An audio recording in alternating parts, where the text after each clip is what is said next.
Right, hello everyone, Joe the aviator fan here, and today we're going to be checking out the Vickers Valetta C2, but this time we're doing a tour on its interior. So, big wing here. So the Valetta was based off of the Vickers Viking airliner, but the airframe itself was based off of the Wellington bomber. She had two Bristol Hercules engines on either side, and yeah, she was used for VIP, hence the Variant C2.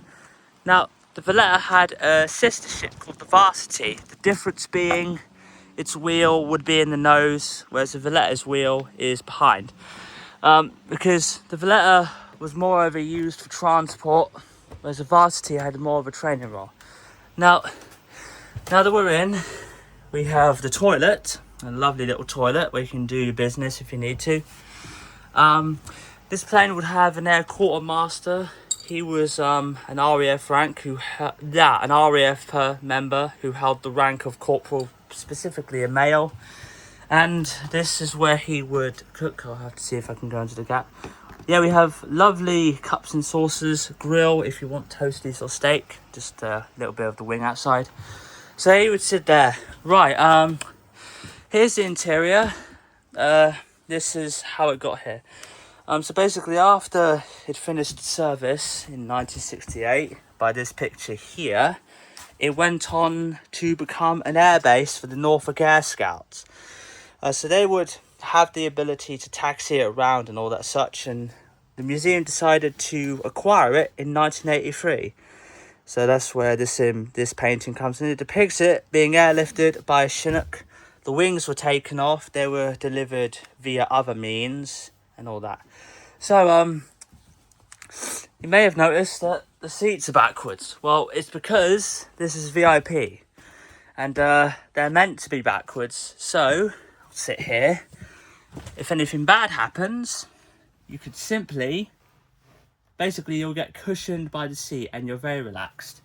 If we look outside, we'll see a bit of the engine casing. As I mentioned, they're two Bristol Hercules engines. We have another one on the other side here. So then of course we have, if we go back, we have a list of people who once flew on this plane as VIPs, such as Howard Macmillan, who would become the Prime Minister in the year. And this officer, Major General Keithley, this was his personal aircraft because he was the Commander-in-Chief of the Middle East Land Forces. And of course we have a couple of images. This Valetta, we've been confirmed since I volunteer at a museum. This is the only full-bodied example left in a museum. There's none like it. Now, we just went over the wing spar. As you may have noticed, it holds the wings together, gives it a bit of stabilization. Finally, we'll do the interior. So we'd either have a crew of 3 or 4 on here. So the pilot would sit here along with the co-pilot. You may have noticed the yokes are dual control because the analog dials are identical. So that means the co-pilot could take over flying if the pilot needed to do his own other things. This is where the air signaller, radio operator, air electronics officer would sit. He would sometimes sit where the co-pilot sat. So, as I mentioned before, 3 instead of 4, and of course the navigator. Above me is an astrodome. There are 2 ways you can navigate in this plane. One, via the navigation table during the day, and 2, the astrodome for celestial navigation at night. The T3, one of the variants of the Valetta, which was a navigation training classroom, had 5 astrodomes lining the roof.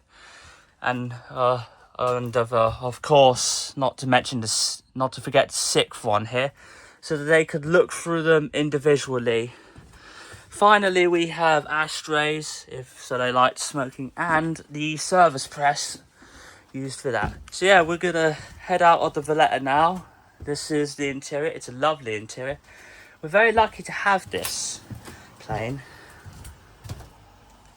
So right, that's it for the Valetta. I had to do another roll take of this video to explain more. Oh, and before I finish off, this is a little commemoration of when it was an air training base. So right, I hope you guys enjoyed that, and I'll see you next time. Bye.